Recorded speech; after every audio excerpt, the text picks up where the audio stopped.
Bismillah. Assalamualaikum warahmatullahi wabarakatuh. Alhamdulillahirabbil alamin wa bihi nasta'in.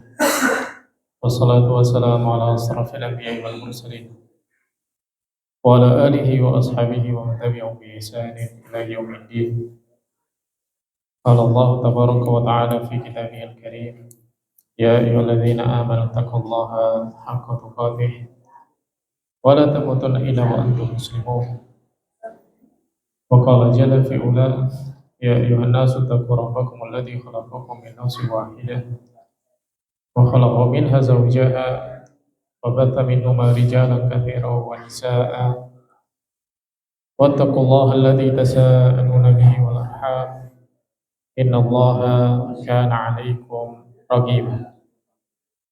Wa qala aidan ya ayyuhalladzina amanu taqullaha wa qulu qawlan sadida yuslih lakum a'malakum wa yaghfir lakum dhunubakum wa may yuti'illaha wa rasulahu faqad faza fawzan 'azima. Amma ba'd. Alhamdulillah, segala puji dan syukur kepada Allah Subhanahu wa taala atas kenikmatan dan karunia yang Allah Subhanahu wa taala berikan kepada kita semua.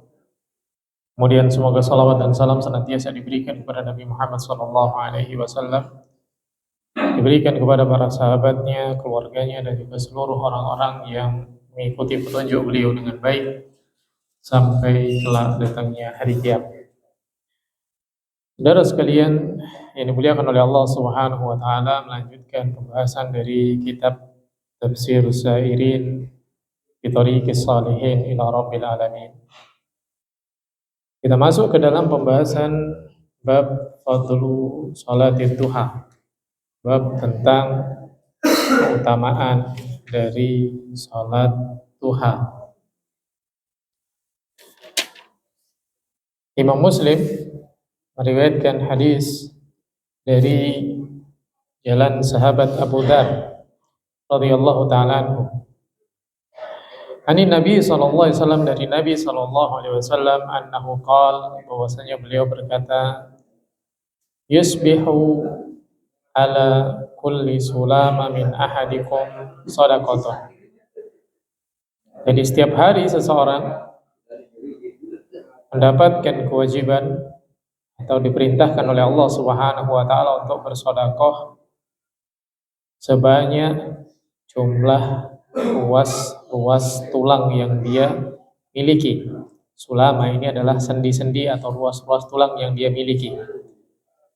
Dan setiap orang, di dalam hadis yang lain disebutkan, dia memiliki sebanyak 360 ruas tulang. Jadi setiap orang itu memiliki sekitar 360 ruas tulang. Maka sebesar itulah kewajiban yang Allah Subhanahu wa taala wajibkan untuk seseorang bersedekah. Kemudian Nabi SAW menyebutkan, faqulu tasbihatin sedekah. Setiap tasbih yang dia ucapkan di sana ada pahala sedekah. Wa kullu tahmidatin sedekah. Dan di dalam setiap tahmid yang dia ucapkan, tasbih mengucapkan subhanallah, tahmid mengucapkan alhamdulillah, maka di sana ada nilai pahala sedekah. Wa kullu tahlilatin sedekah. Dan di setiap tahlilah mengucapkan kalimat la ilaha illallah, ini tahlil sedekah, ada pahala sedekah. Wa kullu takbiratin sedekah. Dan di dalam setiap takbir yang diucapkan oleh seseorang, maka ada pahala sedekah juga. Wa amrun bil ma'rufi sedekah. Dan ketika seseorang memerintahkan orang lain untuk melakukan kebaikan, maka dia mendapatkan pahala sedekah juga. Wa nahyun 'anil munkari sedekah. Dan ketika seorang mencegah orang lain dari melakukan kemungkaran, maka dia juga mendapatkan pahala sedekah. Wa yujzi'u min dzalika, dan dicukupi kewajiban-kewajiban bersedekah itu rakaatani yarka'uhuma minad duha. Salat 2 rakaat yang dia lakukan di waktu duha. Hadis yang diriwayatkan oleh Imam Muslim. Artinya, setiap hari seseorang itu memiliki kewajiban untuk bersedekah sebanyak ruas-ruas tulang yang dia miliki. Dan jumlah ruas tulang yang disebutkan oleh Nabi SAW yang dimiliki oleh setiap orang itu ada sekitar 360 ruas tulang. Jadi setiap orang memiliki sekitar 360 ruas tulang. Maka sebanyak itulah seseorang wajib bersedekah. Dan ini sebagai bentuk syukur pada Allah Subhanahu wa taala atas kenikmatan-kenikmatan yang Allah Subhanahu wa taala berikan kepada kita. Dan ketika Allah Subhanahu wa taala memerintahkan kita untuk melakukan sesuatu, ini suatu kaidah yang sering kita sampaikan. Ketika Allah Subhanahu wa taala memerintahkan kita untuk melakukan sesuatu, maka Allah Subhanahu wa taala telah menetapkan dan menunjukkan jalan sehingga kita bisa melakukan sesuatu yang Allah perintahkan tadi. Ketika Allah Subhanahu wa taala memerintahkan kepada kita untuk bersedekah sebanyak ruas-ruas tulang yang kita miliki setiap hari, maka Allah Subhanahu wa taala membuka jalan di hadapan kita agar kita mampu melaksanakan perintah tersebut. Sebagian orang menganggap bahwasanya sedekah itu hanya dengan mengeluarkan harta atau mengeluarkan uangnya. Namun di dalam syariat kita sedekah itu jauh lebih luas cara mendapatkannya. Jadi banyak orang mengatakan saya nggak bisa sedekah. Kenapa? Nggak punya harta. Saya nggak bisa sedekah, nggak punya uang. Padahal Allah Subhanahu wa taala menjadikan pintu-pintu mendapatkan pahala sedekah itu banyak. Di antaranya yang disebutkan di dalam hadis ini. Nabi SAW menyebutkan fakulu tasbihatin sedekah. Ketika seorang mengucapkan tasbih subhanallah, subhanallah, subhanallah, maka Allah Subhanahu wa taala catat bagi dia pahala sedekah. Ketika mengucapkan alhamdulillah, ada pahala sedekah di sana. Jadi seseorang bisa mendapatkan pahala sedekah. Kemudian tahlil, mengucapkan la ilaha illallah, takbir, mengucapkan Allahu akbar, sedekah. Mengajak orang lain berbuat baik, itu juga mendapatkan pahala sedekah. Kemudian mencegah orang dari melakukan keburukan, juga sedekah. Bahkan tersenyum pun di hadapan orang lain juga memiliki pahala sedekah. Bukankah Nabi SAW menyebutkan wa tabassumuka fi wajhi akhika laka sedekah. Senyummu di hadapan saudaramu itu ada nilai pahala sedekah di sana. Maka Allah Subhanahu wa taala ketika memerintahkan sesuatu, maka Allah Subhanahu wa taala tidak akan pernah memerintahkan sesuatu yang mustahil untuk kita lakukan. Artinya ketika Allah Subhanahu wa taala memerintahkan kita melakukan sesuatu, maka sesuatu tersebut memang pada dasarnya kita semua bisa melakukan dan mengerjakannya. Nah, jika ada orang yang mengatakan, wah saya nggak punya waktu, nggak sempat melakukan itu semua, tasbih, tahlil, dan lain sebagainya. Maka lihat, di sana ada satu amalan yang apabila dilakukan oleh seorang, maka telah tercukupi kewajiban bersedekah tersebut. Yaitu apa? Rakaatani, 2 rakaat. Yarka'uhuma, yang dia lakukan minat duha, di waktu duha, yang dia ruku di waktu duha. Dan Allah Subhanahu wa taala menjadikan waktu duha itu panjang dan sangat-sangat luang, dan kita leluasa mengerjakannya. Jika ada orang yang tidak mengerjakan salat duha, bukan karena tidak bisa, bukan karena tidak sempat, tapi karena memang dia tidak mau. Karena memang dia tidak mau. 2 rakaat. Berapa lama sih waktunya? 5 menit paling. 20 menit kelamaan. 5 menit paling. Kadang nggak sampai 5 menit. 3 menit. 4 menit. Bahkan ada yang 2 menit. Bahkan ada di suatu tempat di sana yang berapa? 23 rakaat dalam 7 menit kan gitu. Ada. Ini sholat super kilat. Ala kulli hal. Salat 2 rakaat khusyuk, Kita baca, kita tahu apa yang kita baca. Ruku dengan sempurna, sujud dengan sempurna, paling sekitar 5 sampai 10 menit rakaat. Sedangkan waktu duha panjang.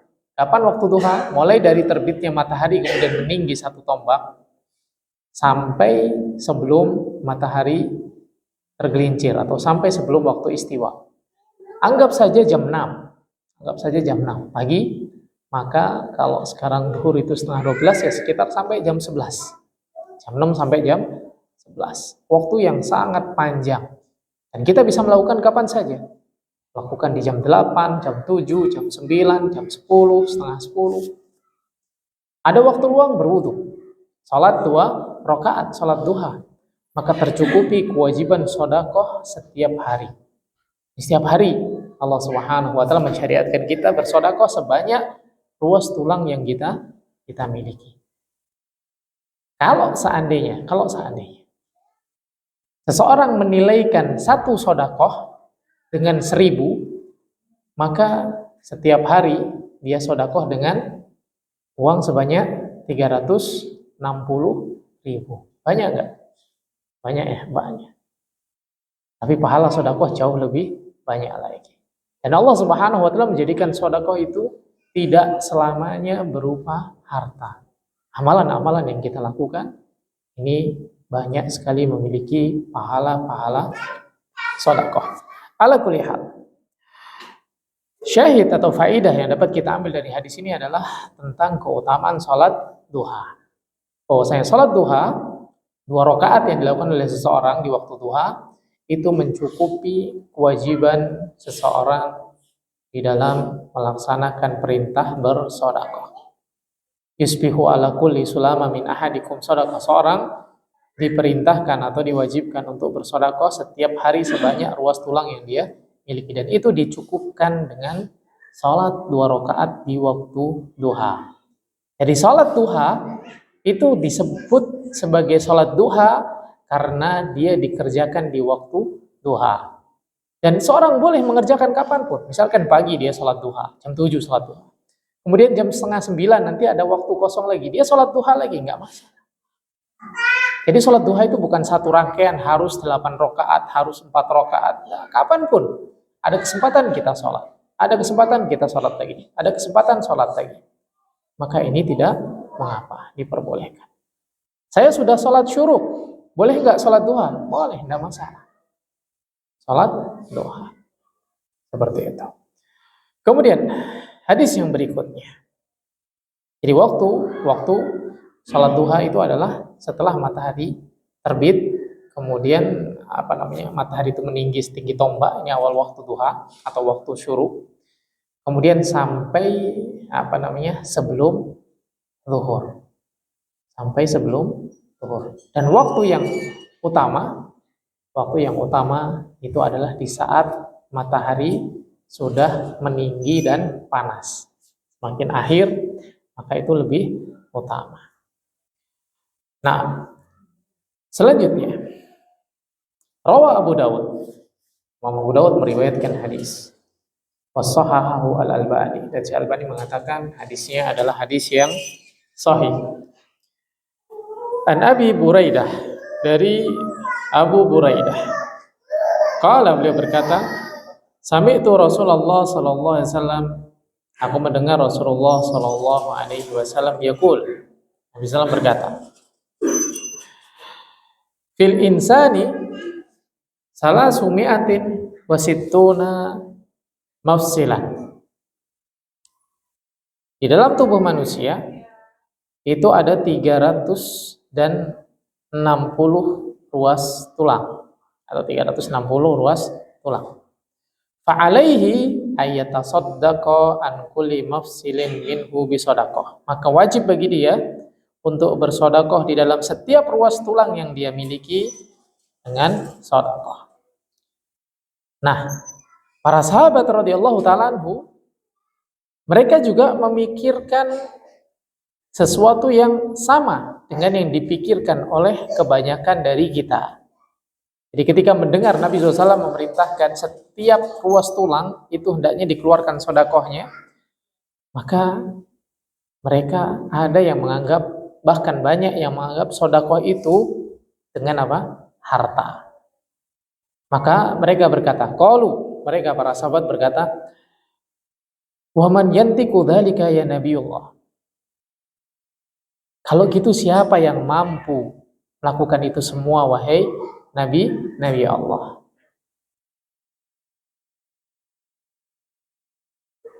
Kemudian Nabi SAW pun menjelaskan bahwasanya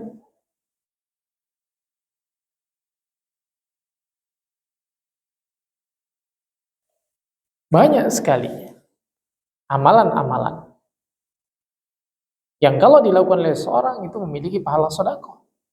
Jadi sedekah itu bukan hanya sekedar mengeluarkan hartanya, membayarkan atau memberikan uang dan lain sebagainya. Maka Nabi SAW menyebutkan amalan-amalan yang dia memiliki pahala sedekah. Qala, Nabi SAW berkata, an-nukha'ah fi masjid tadfinuha. Termasuk pahala sedekah yang bisa kamu lakukan adalah an-nukha'ah. Nukha'ah itu ludah. Fil masjid, yang ada di masjid, tadfinuha, kemudian engkau menguburnya. Kalau zaman sekarang gambarannya adalah nyapu atau membersihkan masjid dari kotoran. Jadi apa? Membersihkan masjid dari kotoran, dari debu dan lain sebagainya, dari sesuatu yang mengganggu. Maka di sana ada pahala sedekah. Nukha'ah itu adalah ludah yang kadang orang nggak memperhatikan kemana dia meludah. Nah, kalau di masjid dijumpai ada seperti itu, maka dikubur. Karena masjidnya Nabi SAW itu apa? Lantainya dari tanah. Maka ketika melihat ada yang seperti itu, kamu kubur, itu ada pahala sedekah bagi dirimu. Wa syai'un tunahihi anit tariq, dan sesuatu yang mengganggu yang di jalan kemudian kamu singkirkan, maka itu juga ada pahala sedekah. Fa illam tajid, kalau kamu enggak menjumpai kesempatan untuk bersedekah tadi, faraqata duha tujzi'uka. 2 rakaat yang kamu lakukan di waktu duha itu akan mencukupkan dirimu. Ini keutamaan dari salat duha untuk mencukupi kewajiban dari sedekah yang Allah Subhanahu wa taala perintahkan kepada kita. Ini keutamaan dari salat duha yang pertama. Kemudian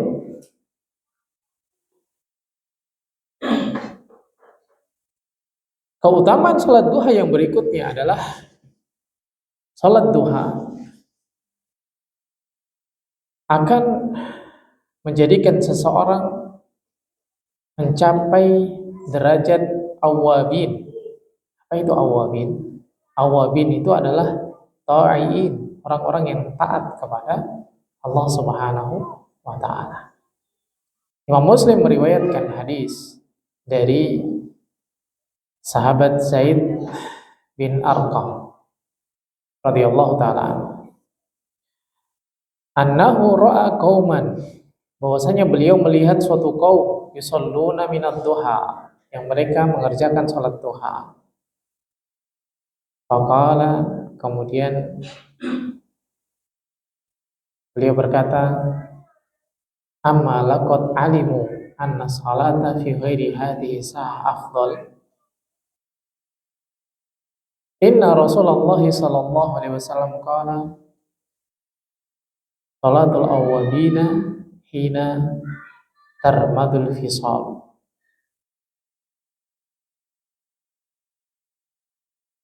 Jadi Zaid bin Arqam ini melihat orang-orang mengerjakan salat di waktu duha. Mengerjakan salat di waktu duha. Kemudian dia berkata kepada mereka,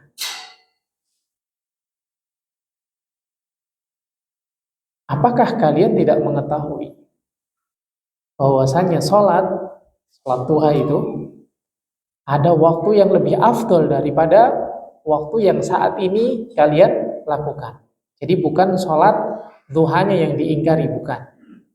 Tapi waktunya yang beliau katakan ada waktu yang lebih utama jika kalian ingin melakukan sholat duha. Kapan waktunya? Inna Rasulullah sallallahu alaihi wasallam qala. Sesungguhnya Rasulullah SAW berkata, salatul awwabin, salat dari orang-orang yang taat kepada Allah Subhanahu wa taala, awwabin, adalah hina tarmadul fisal, ketika anak-anak onta merasa apa? Kepanasan saat dia berjemur. Biasanya anak-anak onta itu kalau pagi dia berjemur. Nah, ketika dia sudah merasa kepanasan, berarti kan panasnya sudah terik, maka saat itulah waktu yang lebih utama untuk sholat duha. Makanya tadi disebutkan di awal, waktu yang paling afdol itu adalah yang paling akhir dari waktu duha. Semakin panas, maka semakin afdol. Misalkan sholat duha jam 7, yang satunya sholat duha jam 10, maka lebih afdol yang jam 10. Karena itu adalah waktu yang panas, atau di saat anak-anak onta itu sudah kepanasan ketika berjemur. Nah, selanjutnya rawa Abu Dawud, Imam Abu Dawud membawakan hadis An-Nu'aim ibnu Hammar radhiyallahu taala anhu. Qala, beliau berkata, sami'tu Rasulullah sallallahu alaihi wasallam yaqul. Aku mendengar Rasulullah sallallahu alaihi wasallam berkata, yaqulullahu azza wa jalla, Allah Subhanahu wa taala atau Allah azza wa jalla berkata, ya bani Adam, wahai anak Adam, la tu'jizni min arba'i raka'atin di awalin naharika akfika akhirahu. Allah Subhanahu wa taala berkata, wahai anak Adam, la tu'jizni, jangan sampai kamu lewatkan ibadah untukku. Jadi jangan kamu lemah beribadah kepada Allah Subhanahu wa taala, atau jangan sampai kamu meninggalkan ibadah kepada Allah Subhanahu wa taala. Ibadah apa? Arba'i rakaah di awalin naharika. Salat duha 4 rakaat. Salat duha 4 rakaat di awal hari, yaitu di waktu pagi. Kenapa? Karena akfika akhirahu, aku akan mencukupi kebutuhanmu sampai akhir hari.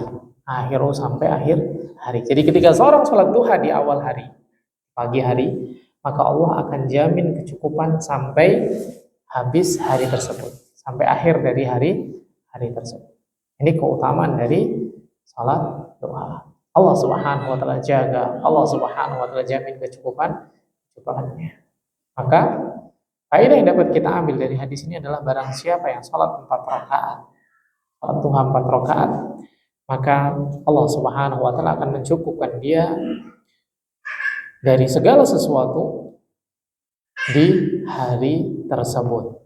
Ini hadis yang diriwayatkan oleh Imam Abu Dawud, dan hadis ini adalah hadis yang sahih.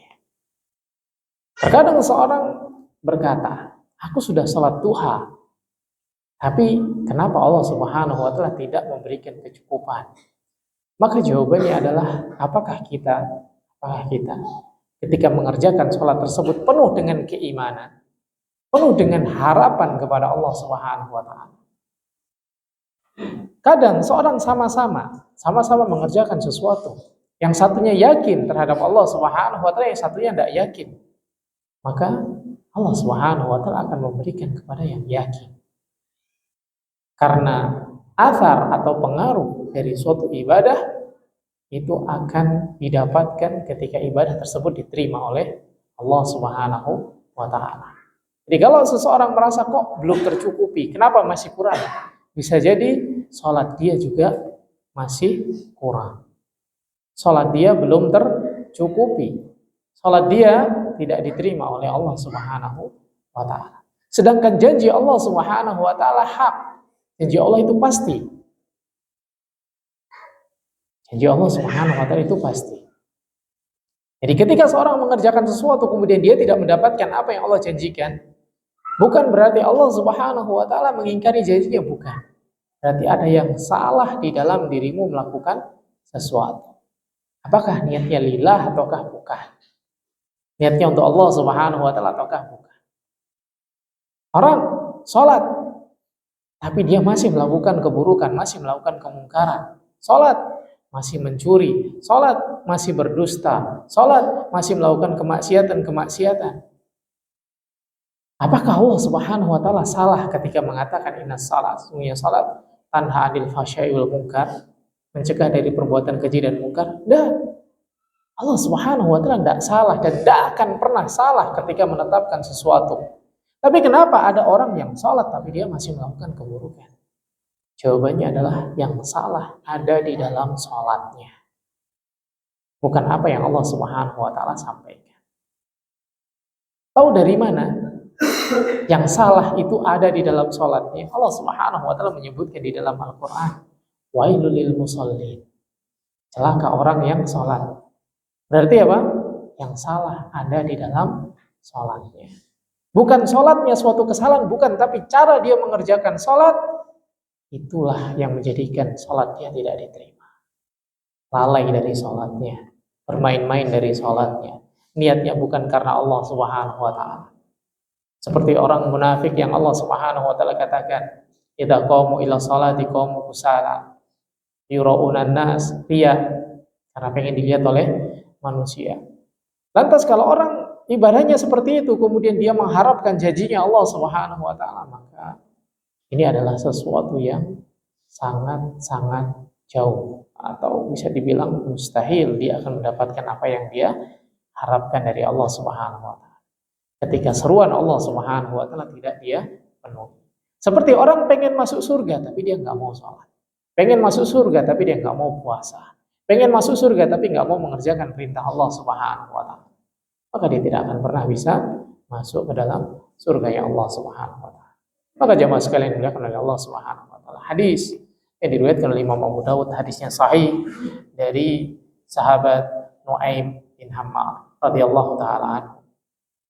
Yang mana Nabi SAW berkata, Allah Azza wa Jalla berfirman, hadis qudsi.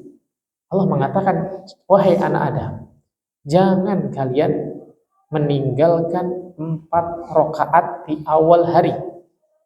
4 rakaat duha, jangan kamu tinggalkan. Maka aku akan cukupkan bagimu sampai akhir hari tersebut. Ini janji Allah Subhanahu wa taala. Maka yakin terhadap janji Allah Subhanahu wa taala, beriman terhadap janji Allah Subhanahu wa taala, maka kerjakan ibadah tersebut imanan wahtisaban, dengan penuh keimanan dan mengharap balasan hanya dari Allah Subhanahu wa taala. Maka kita akan benar-benar merasakan Allah Subhanahu wa taala mencukupi seluruh hari kita. Allah Subhanahu wa taala mencukupinya. Ini janji Allah Subhanahu wa taala adalah hak. Sama seperti janji Allah Subhanahu wa taala. Wa may yattaqillaha yaj'al lahu makhraja. Barang siapa bertakwa kepada Allah, Allah akan jadikan jalan keluar dari setiap masalah yang dia jumpai. Wa yarzuqhu min haitsu la yahtasib. Dan Allah Subhanahu wa taala akan memberikan rizki dari arah yang dia tidak sangka-sangka. Surat At-Talaq ayat yang ke-2 dan ke-3. Janji Allah Subhanahu wa taala.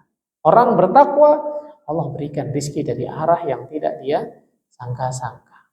Orang yang bertakwa kepada Allah, maka dia tidak akan pernah menjumpai jalan buntu di dalam setiap masalahnya. Allah akan berikan jalan keluar. Ada terus jalan keluar dari setiap masalah yang dia jumpai. Dan bertakwa kepada Allah Subhanahu wa taala. Bertakwa kepada Allah Subhanahu wa taala ini merupakan kunci rizki dan kunci keberkahan dari langit dan bumi. Allah Subhanahu wa taala menyebutkan tentang kalau seandainya penduduk negeri itu beriman dan bertakwa. Apa kata Allah Subhanahu wa taala? La fatahna alaihim barakat. Allah Subhanahu wa taala akan membukakan keberkahan sama'i dari langit dan dari bumi. Ini kalau seorang bertakwa kepada Allah Subhanahu wa taala. Ini adalah janji Allah Subhanahu wa taala.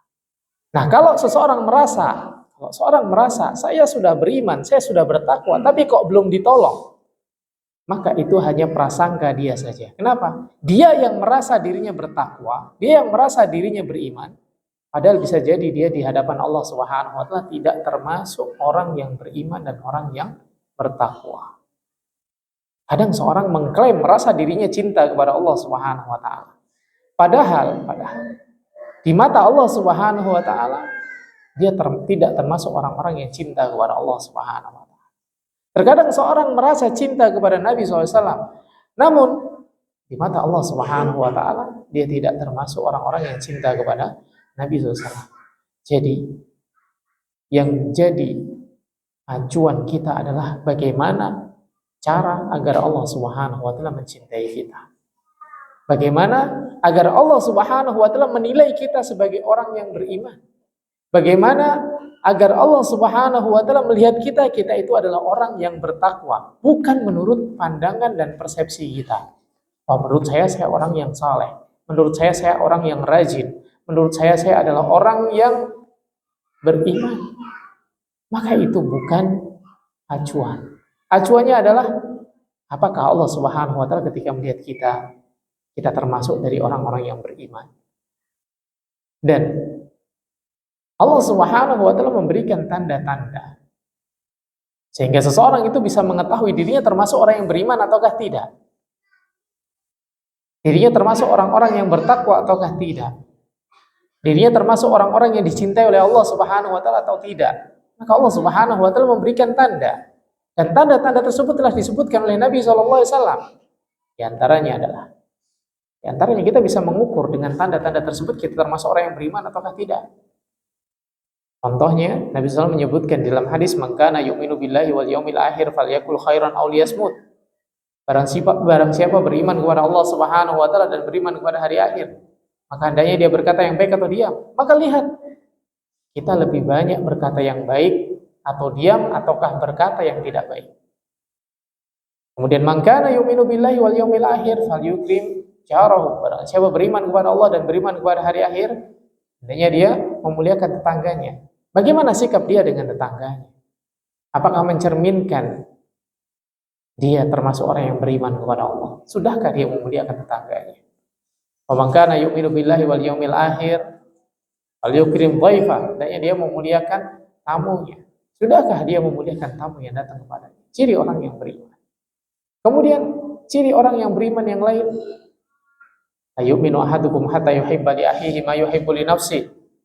Tidak sempurna keimanan seorang sampai dia mencintai untuk saudaranya sesuatu yang dia cintai untuk dirinya sendiri. Allah Subhanahu wa taala menunjukkan tanda-tanda keimanan. Allah Subhanahu wa taala juga menunjukkan tanda-tanda kalau Allah Subhanahu wa taala mencintai seorang hamba.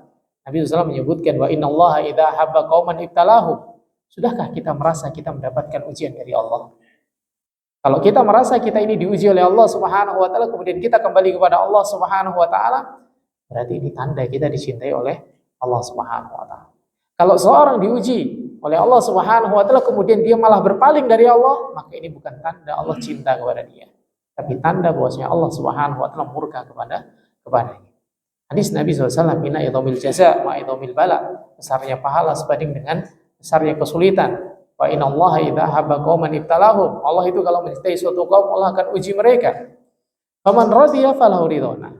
Kalau seorang mendapatkan ujian, dia sadar ini datang dari Allah, kemudian dia ridho, dia kembali kepada Allah Subhanahu wa taala, semakin dekat kepada Allah. Nah, benar, ini berarti cinta Allah Subhanahu.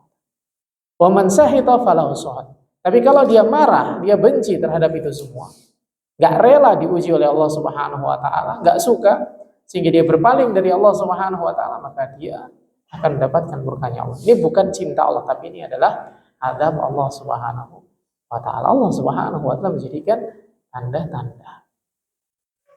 Kemudian Allah Subhanahu wa ta'ala juga menjadikan orang bertakwa tandanya seperti apa. Kita mengetahui sebagaimana yang diajarkan oleh Nabi SAW. Maka bersyukur kepada Allah Subhanahu wa ta'ala ketika Allah Subhanahu wa ta'ala menjadikan kita termasuk di antara hamba-hamba Allah Subhanahu wa taala yang beriman dan bertakwa.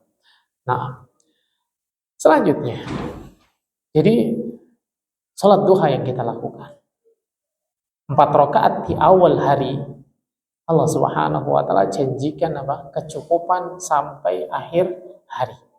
Kalau kita masih belum merasa cukup, padahal kita sudah melakukan sholat 2 rakaat tadi, maka bukan berarti janji Allah Subhanahu wa taala itu tidak tepat, bukan. Tapi ada yang salah di dalam ibadahnya. Dia merasa dirinya mengklaim telah mengerjakan ibadah tersebut, padahal ternyata Allah Subhanahu wa taala tidak menganggap dia telah mengerjakan ibadah tersebut. Nah. Kemudian keutamaan dari salat duha yang berikutnya adalah seperti melaksanakan ibadah umrah. Hadis yang diriwayatkan oleh Imam Abu Dawud dari jalan sahabat Abu Umamah. Dan hadis ini dari Nabi SAW. Bahwasanya Nabi SAW mengatakan, man kharaja min baitihi mutahhiran ila shalah maktubah fa ajruhu ka ajri hajjil muharrim. Faman kharaja ila tasbihid duha la yansibuhu illa iyyahu fa ajruhu ka ajri mu'tamirin. Hadis ini hadis hasan yang diriwayatkan oleh Imam Abu Dawud. Insyaallah kita akan jelaskan pada pertemuan yang berikutnya lebih lanjut. Ringkasnya, barang siapa yang keluar dari rumahnya, atau barang siapa yang berwudu kemudian keluar dari rumahnya, kemudian dia melaksanakan salat duha, maka ketika dia keluar itu tidak ada niat lain kecuali salat duha, maka dia akan mendapatkan pahala seperti melaksanakan ibadah umroh. Ini hadis yang diriwayatkan oleh Imam Abu Dawud dan juga Imam Ahmad. Dan Syalbani mengatakan hadisnya adalah hadis yang hasan. Insyaallah nanti akan kita bahas lebih lanjut hadis ini pada pertemuan yang berikutnya. Barakallahu fikum. Subhanakallahumma wa bihamdika asyhadu an la ilaha illa anta astaghfiruka wa atubu ilaik. Assalamualaikum warahmatullahi wabarakatuh.